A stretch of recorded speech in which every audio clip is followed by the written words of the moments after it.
Assalamualaikum warahmatullahi wabarakatuh dan salam sejahtera. Nama saya Zulfatini binti Nasri dan saya dari unit Pendidikan khas 2. Saya dibimbing di bawah Puan Hajah Marhani untuk subjek Sosiologi dalam Pendidikan. Hari ini saya akan membentangkan tugasan yang bertajuk Kesan Perubahan Pendidikan Semasa terhadap Mobiliti Sosial Pelajar. Berikut merupakan isi-isi kandungan yang saya bentangkan pada hari ini, termasuklah konsep pendidikan dan stratifikasi, evolusi pendidikan kini, jenis-jenis mobiliti, pemakin mobiliti sosial pelajar, kemudian diikuti dengan impak positif dan negatif. Saya juga masukkan kajian kes yang saya jumpai dan juga cadangan penambahbaikan. Akhir sekali ialah rumusan. Untuk memulakan pembentangan ini, saya akan menerangkan terlebih dahulu konsep pendidikan dan stratifikasi. Elemen yang pertama ialah pendidikan global kini. Menurut kajian Balestri 2012, faktor ini merupakan pemakin utama dalam menggerakkan masyarakat menongkah arus pemodenan. Di samping menghubungkan maklumat berorientasi sepadan sosial dan hierarki, secara ringkasnya, akses yang adil kepada pendidikan dan teknologi mampu mempercepatkan mobiliti sosial ini. Namun, apabila ada ketidakseimbangan akses dalam pendidikan dan teknologi ini, maka memperluaskan lagi lah jurang mereka. Kemudian, elemen mobiliti sosial. Elemen ini merujuk kepada mobiliti individu merentasi hierarki stratifikasi sosial. Menurut Peter Sokering, pendidikan merupakan mekanisme utama dan diibaratkan sebagai lift sosial yang mampu mengubah kedudukan sosial individu tersebut. Hal ini kerana membolehkan individu itu meningkatkan kedudukan sosial mereka melalui penguasaan ilmu, kemahiran dan nilai. Apabila individu itu mempunyai akses kepada pendidikan berkualiti, maka ia berpotensi untuk keluar daripada kelompok berpendapatan rendah dan mencapai mobiliti sosial yang lebih baik lagi. Kemudian, mari kita lihat kepada evolusi pendidikan kini. Pertama ialah transformasi digital dan inovasi. Ini merujuk kepada perubahan drastik yang berlaku, khususnya selepas pandemik melanda. Perubahan ini bukan sahaja mengubah kaedah penyampaian ilmu, malah turut membentuk norma baharu dalam sistem pendidikan. Salah satu komponen utama ialah integrasi kecerdasan buatan AI yang membolehkan pembelajaran lebih terperinci berdasarkan analisis data pelajar, cadangan kandungan pembelajaran, persoalan-persoalan yang dikemukakan serta pemantauan prestasi secara lebih sistematik. Teknologi ini memudahkan dan membantu guru menyesuaikan pengajaran mengikut keperluan individu pelajar sendiri. Selain itu, pembelajaran teradun ataupun blended learning yang menggabungkan pembelajaran bersemuka dan secara dalam talian turut menjadi amalan utama. Pendekatan ini memberikan fleksibiliti kepada pelajar-pelajar untuk belajar mengikut keupayaan sendiri dan masa di samping mengekalkan interaksi secara langsung. Kedua ialah kurikulum dan pentaksiran. Kini, kurikulum dan pentaksiran mengalami anjakan yang signifikan yang lebih berasaskan dan berfokuskan penyelesaian masalah dan bidang STEM. Pendekatan ini untuk membina dan membentuk kemahiran abad ke-21, iaitu seperti kreativiti, kolaborasi dan keupayaan membuat keputusan. Pada masa yang sama, sistem pentaksiran juga turut berubah daripada peperiksaan kepada pentaksiran bilik darjah, iaitu PBD. PBD ini lebih bersifat formatif dan membantu guru untuk menilai secara berterusan melalui pelbagai kaedah seperti pemerhatian, sesi soal jawab dan juga projek. Peralihan ini bukan sahaja untuk mengurangkan kebergantungan kepada peperiksaan semata-mata, tetapi juga memberi gambaran yang lebih holistik, yang secukupnya, yang seluasnya tentang prestasi pelajar dan juga potensi pelajar itu sendiri. Akhir sekali ialah dasar pendidikan melalui RPM 2026 hingga 2035 telah menandakan peralihan daripada Pelan Pembangunan Pendidikan Malaysia 2013 hingga 2025 kepada pendekatan baharu yang lebih responsif terhadap cabaran semasa. Pendekatan ini lebih menekankan kepada fleksibiliti pedagogi, iaitu keupayaan guru dan kesesuaian guru untuk menggunakan pelbagai kaedah penyampaian ilmu yang mengikut konteks, keperluan pelajar ataupun perubahan persekitaran pelajar. Selain itu, aspek kemapanan turut menjadi teras utama dengan fokus kepada pembinaan ekosistem pendidikan yang berdaya saing. Ini merangkumi keupayaan sistem untuk menghadapi krisis seperti pandemik, perubahan teknologi atau ketidaktentuan global tanpa menjejaskan kualiti pembelajaran. Kemudian, mari kita mendalami evolusi pendidik abad ke-21 khususnya. Di sini terdapat dua peranan, iaitu tradisional dan moden. Sekarang, mari kita bandingkan antara kedua-dua peranan ini. Yang pertama ialah guru sebagai penyampai maklumat berbanding guru sebagai fasilitator digital ataupun mentor kognitif. Di sini kita dapat lihat perubahan yang ketara kerana pada zaman dahulu, guru sememangnya hanya memberikan pengajaran secara berterusan. Namun pada masa kini pula, guru telah menggunakan kaedah bertanyakan soalan kepada murid seperti memberikan satu situasi ataupun sebuah pertanyaan supaya murid mencuba terlebih dahulu sebelum diberi sebarang pendedahan. Kedua ialah peranan tradisional lebih memfokuskan kepada menghabiskan satu silibus sahaja. Manakala peranan tradisional pula lebih memfokuskan kepada pendekatan kebat dan penyelesaian masalah. Di sini juga kita dapat lihat kerana terdapat pelbagai pedagogi yang baru yang lebih fleksibel dalam peranan model ataupun kita dikenali sebagai PBD yang lebih bersifat formatif. Ini contohnya seperti tugas berkumpulan ataupun projek membenarkan mereka untuk berbincang dan memilih keputusan yang terbaik. Akhir sekali ialah pendekatan satu sas untuk semua pada peranan tradisional, manakala pendekatan pembelajaran teradun dan berpusatkan pelajar pada peranan moden. Di sini kita dapat lihat pada zaman dahulu, guru hanya menggunakan satu pendekatan sahaja tanpa mengambil kira keperluan mereka. Di situlah kita dapat lihat kekurangan pada peranan tradisional dahulu kerana kebanyakan atau sesetengah murid tidak menguasai pun sesuatu topik pembelajaran itu. Namun pada masa kini, setelah kita mengubah sistem pendidikan kita dengan mengadakan kepelbagaian pedagogi, murid dapat belajar mengikut keperluan mereka secara visual, kinestetik dan seterusnya juga. Dengan ini juga mereka dapat membina kemahiran sosial yang lebih berkualiti. Kemudian mari kita mendalami tentang fleksibiliti pedagogi dan penilaian secara holistik. Di sini merupakan carta yang menunjukkan kitaran maklum balas yang digunakan pada masa kini. Kemudian saya akan huraikan tiga elemen ini. Yang pertama ialah inovasi kurikulum, integrasi STEM, pemikiran komputasional, AI dan realiti maya memodernkan pengalaman pedagogi kerana mereka lebih bebas untuk memilih apa sahaja kaedah penyampaian ilmu supaya memenuhi keperluan murid. Kedua ialah penyesuaian. Analitik data membolehkan pendidik menyesuaikan tahap kesukaran mengikut kadar keupayaan individu, memastikan tiada pelajar yang tertinggal. Di sini kita dapat memaksimalkan potensi murid secara seragam.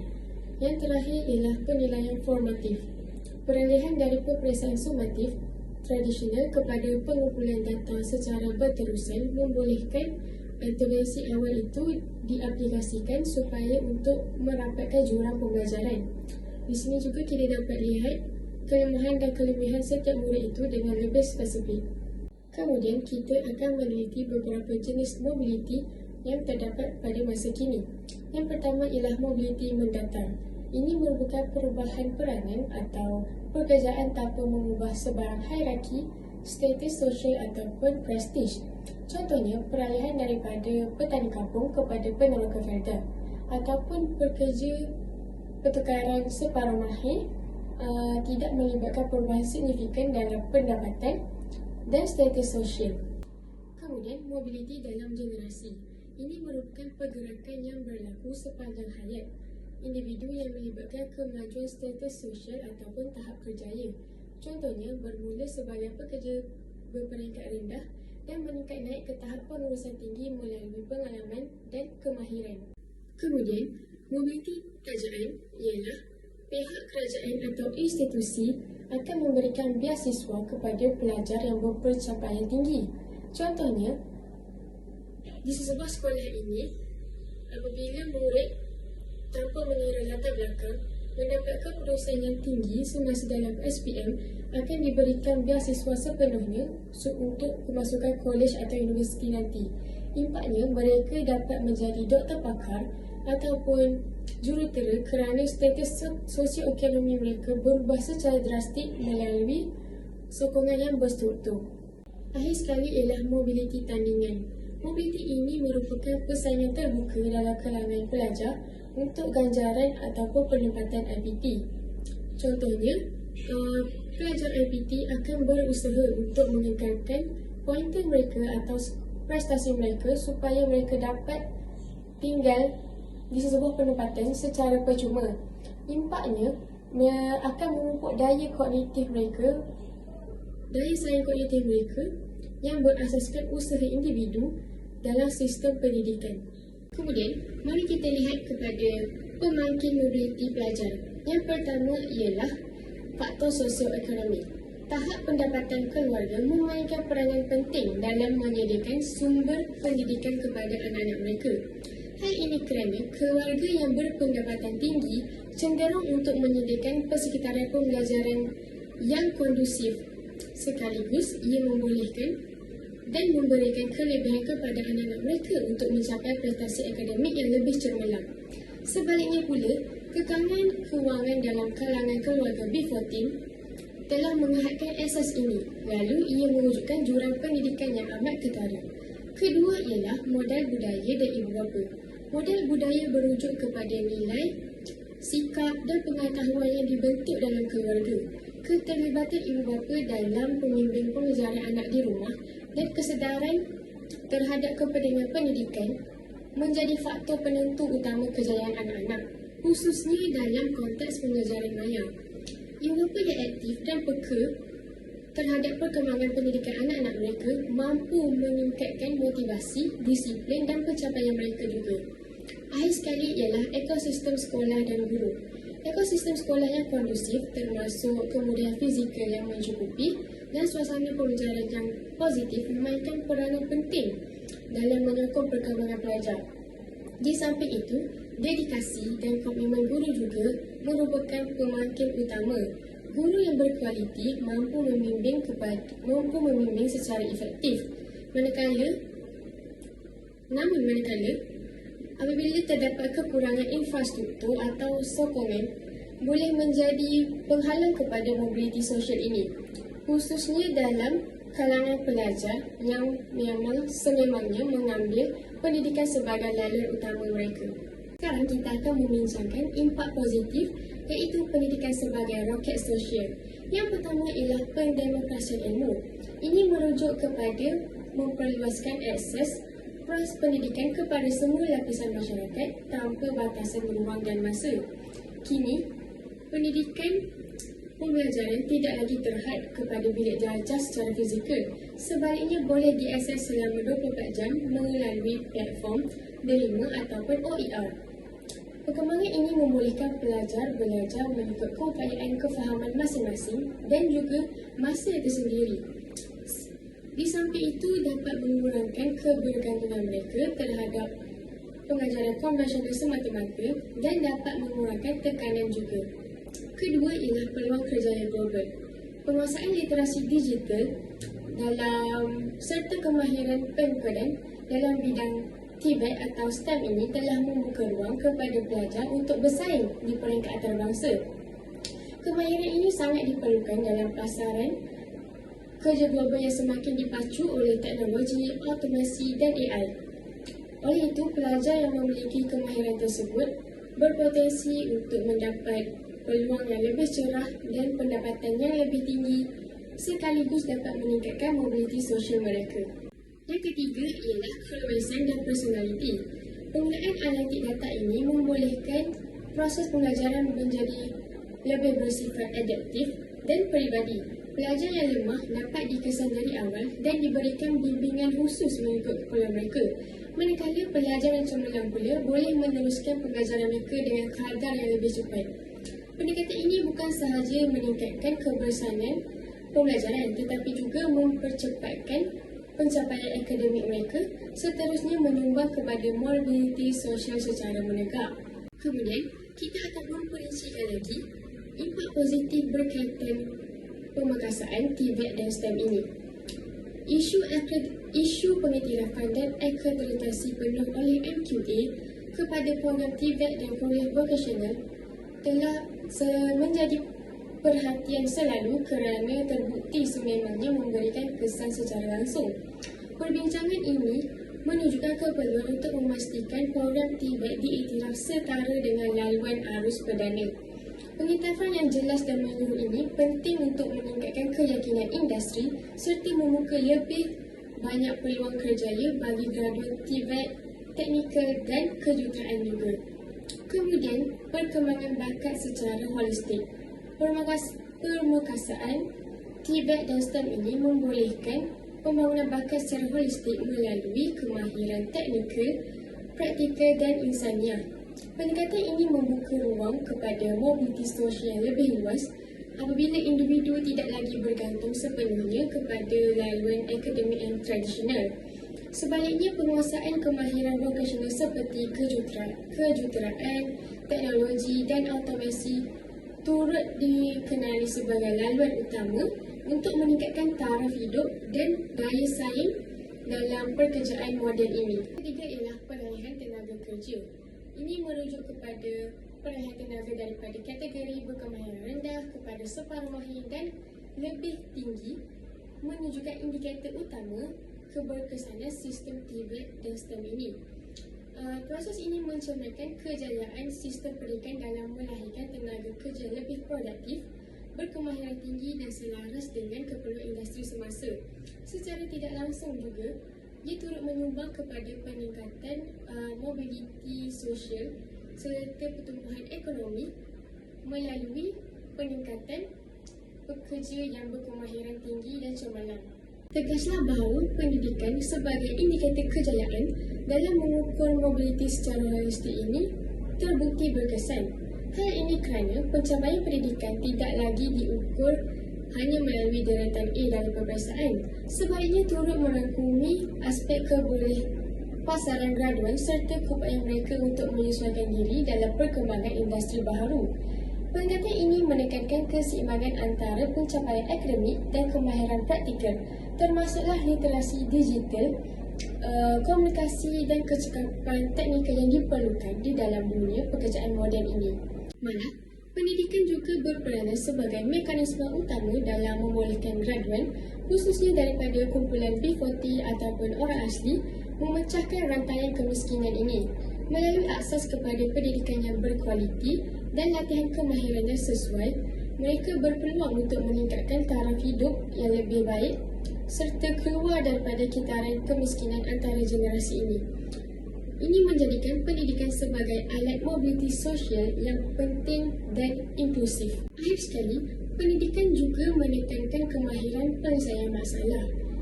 Secara kendiri amat penting dalam memastikan kelangsungan individu dalam landscape global abad ke-21 ini yang kompleks dan sentiasa berubah. Kemahiran ini merangkumi keupayaan berfikir secara kritis, membuat keputusan secara autonomi serta menyesuaikan diri dengan persekitaran. Dengan kemahiran ini, pelajar lebih bersedia untuk menghadapi cabaran dunia kerja yang lebih mencabar dan dipacu oleh teknologi kini. Namun begitu, terdapat impak negatif yang kita perlu lihat juga. Antaranya ialah jurang digital yang berterusan. Antara kawasan bandar dan luar bandar ataupun dikenal sebagai pedalaman masih menjadi cabaran utama dalam sistem pendidikan. Perbezaan dari segi akses kepada peranti digital dan kestabilan capaian internet menyebabkan peluang pembelajaran mereka tidak setara. Akibatnya, pembelajaran ini diibaratkan sebagai satu kemewahan, bukannya hak asasi pendidikan. Sekaligus ianya juga mewujudkan ketidakseimbangan dalam pencapaian pelajar. Yang kedua ialah keciciran ataupun dropout. Kekurangan kemudahan pembelajaran yang mencukupi termasuk asas, teknologi dan sokongan boleh menyebabkan pelajar daripada kumpulan B40 hilang motivasi untuk meneruskan pembelajaran. Keadaan ini meningkatkan risiko keciciran yang seterusnya menyekat peluang untuk mobiliti sosial sama ada secara menegak atau mendatar. Keciciran awal ini juga boleh merangkap individu dalam kitaran sosio-ekonomi yang sukar diubah. Akhir sekali ialah keletihan digital apabila kalangan pelajar semakin kerap menggunakan teknologi ini dalam pembelajaran harian. Pada masa yang sama, guru juga terbeban dengan pengurusan dan pentaksiran PBD. Ini menyebabkan kurangnya ruang interaksi yang bermakna antara guru dan pelajar. Sekaligus ia juga akan menjejaskan kualiti proses PDP secara keseluruhan. Impak-impak negatif itu telah menyumbang kepada krisis literasi digital dan kesetaraan ekosistem. Seperti yang kita lihat pada bahagian pendidik akan berdepan cabaran dalam menyesuaikan pedagogi tradisional kepada persekitaran sistem pengurusan pembelajaran LMS. Perayaan ini memerlukan perubahan yang besar dalam kaedah pengajaran daripada pendekatan yang bersemuka kepada pembelajaran secara maya yang lebih fleksibel dan berpusatkan murid. Selain itu, guru juga perlu menguasai kemahiran baharu dalam menghasilkan kandungan digital yang interaktif dan menarik untuk memastikan pembelajaran proses PDP itu berjalan dengan lancar. Kemudian, pada bahagian pelajar pula, mereka akan berhadapan dengan kesukaran untuk mengendalikan platform digital secara kendiri atau autonomi tanpa bimbingan bersemuka. Ketidakupayaan ini boleh menjejaskan kefahaman dan penyertaan mereka dalam proses pembelajaran digital, khususnya kepada pelajar yang kurang terdedah kepada teknologi dan kurang mencukupi kemudahan pembelajaran di rumah. Keadaan ini akhirnya boleh mewujudkan jurang pencapaian antara murid atau pelajar kawasan luar bandar dan bandar. Kalangan ini terjadi walaupun infrastruktur semakin canggih tetapi tidak memberi makna tanpa kompetisi digital yang mencukupi dalam kalangan pengguna. Kekurangan kemahiran ini secara langsung menyekat kelancaran mobiliti sosial serta menjejaskan usaha pendemokrasian ilmu. Tanpa penguasaan literasi yang baik, akses kepada teknologi tidak dapat diterjemahkan kepada peluang pembelajaran yang setara dan moden. Sekarang, mari kita lihat kajian kes pertama yang berkaitan ilusi kurikulum sama untuk semua. Di sini terdapat dua perbandingan antara dua gambar ini di mana murid A mendapat kemudahan yang mencukupi bagi proses pembelajarannya, manakala murid B pula tidak mendapat kestabilan dalam capaian internet. Di sini telah mewujudkan impak mobiliti kerana dasar ekonomi saksama mewujudkan bias yang ketara. Ini akan menghentikan atau merendahkan motivasi pelajar luar bandar ataupun pedalaman untuk menyertai proses pembelajaran secara lebih aktif. Hal ini kerana pelajar bandar mudah mengadaptasi kerana pendedahan teknologi yang di rumah yang mencukupi. Manakala pelajar luar bandar pula sukar untuk melaksanakan kurikulum akibat ketiadaan peranti digital atau bekalan elektrik yang stabil. Melalui kes kajian pertama itu tadi, telah mewujudkan jurang infrastruktur digital kerana transformasi digital secara tidak langsung telah mewujudkan dimensi ketidaksamaan dalam kalangan B14. Pelajar yang tidak memiliki peralatan asas berdepan dengan pelebaran jurang pencapaian akademik yang ketara. Ini semua disebabkan ketiadaan ruang kondusif, akses internet yang tidak stabil dan juga ketiadaan peranti peribadi. Kemudian, ini merupakan ancaman kepada equity kerana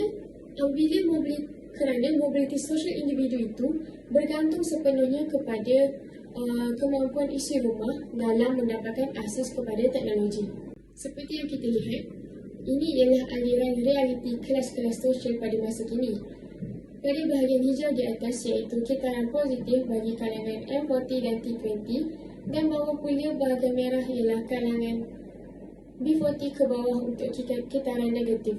Di sini juga kita nampaklah jurang transformasi digital itu sangatlah ketara. Kemudian ialah kajian kes kedua bagi inovasi pedagogi orang asli.